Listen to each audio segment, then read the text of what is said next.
class.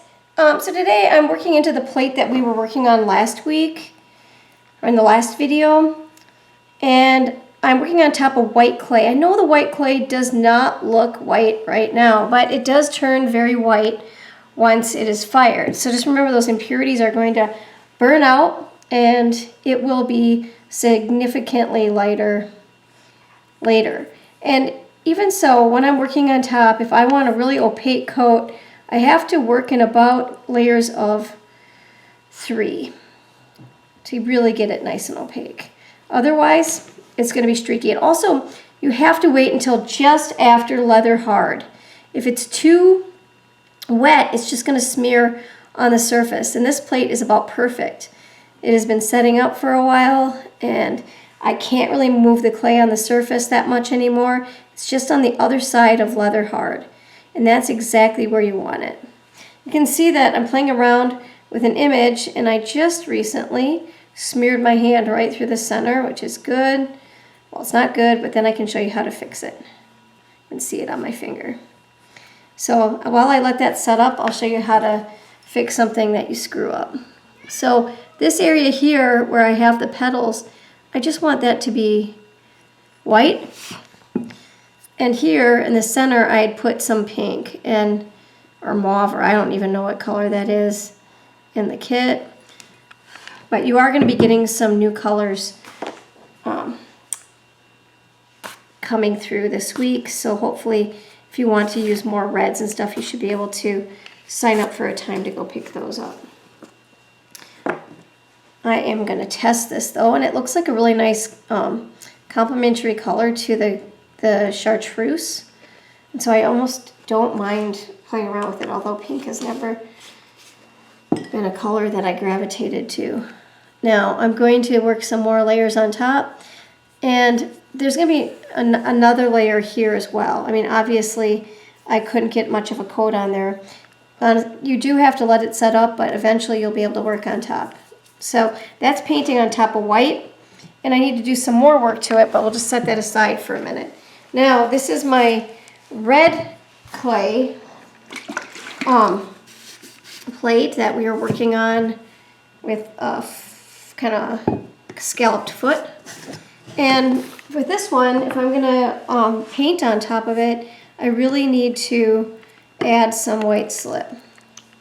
And I think about not having slip on the whole thing, but maybe on part. And so I'm just thinking about kind of creating a design here. You can see some of the images that I have on the PowerPoint show some plates that have slip where you can see the clay through it, and then slip where it's really nice thick application and you can't see through it. And both are great and they have their own beauty. You just have to choose which one you're going for. And again, this plate has set up, it's starting to get chalky on the surface. You can see that. But the great part about this is now, since it is on the other side of leather hard, I can add the stick to anything slip. You have to be careful if you're not in my class and you have a different slip. Most slips are applied at leather hard, and sometimes this could be a little bit dry, but if you are in my class, as most of you are, I think that our slip goes on at any time, hence its name, stick to anything. So there, I've just applied a nice deep thick layer, and I rinse off my brush. And once this sets up, I can come back in with my carving tool, and if I want, I can carve something into it. So maybe this round, usually I'd let it dry just a little bit more, but for the sake of the video, I'm gonna make a pair of ears, maybe rabbit.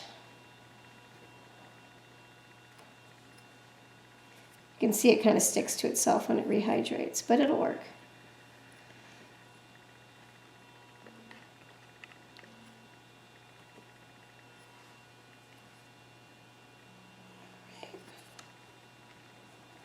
And I think the best part about carving is having thick to thin lines, not just like one size line, but kind of playing around with it. So in some areas I might want this to be a little bigger, a little smaller.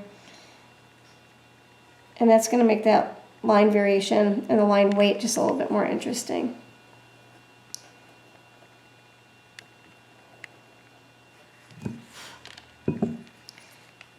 Let's get this a little bit further along.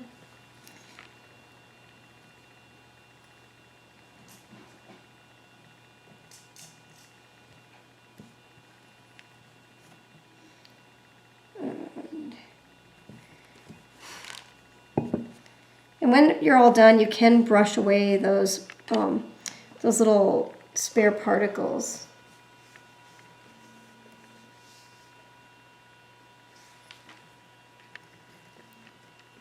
And if you would like to, you could either just work on these lines just a little bit more and change that line weight.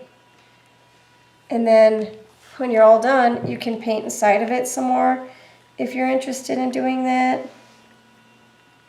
It's really up to you. But what I want you to do is experiment with different surfaces, experiment with different rims, different feet, different surface possibilities. All of those things are what I would like you to experiment with this week and next week, and just kind of find out where your interests might lie. You don't know unless you actually try, and so I really encourage you to experiment and not worry about the outcome as much as you worry about just trying to find out what you're interested in, and things that might be techniques you may not have tried normally, just to see how it might work. If you don't like it, big deal. You have a present to give to somebody. If you do like it, you may be finding your own path and working with clay. Have a good day and have fun on these plates.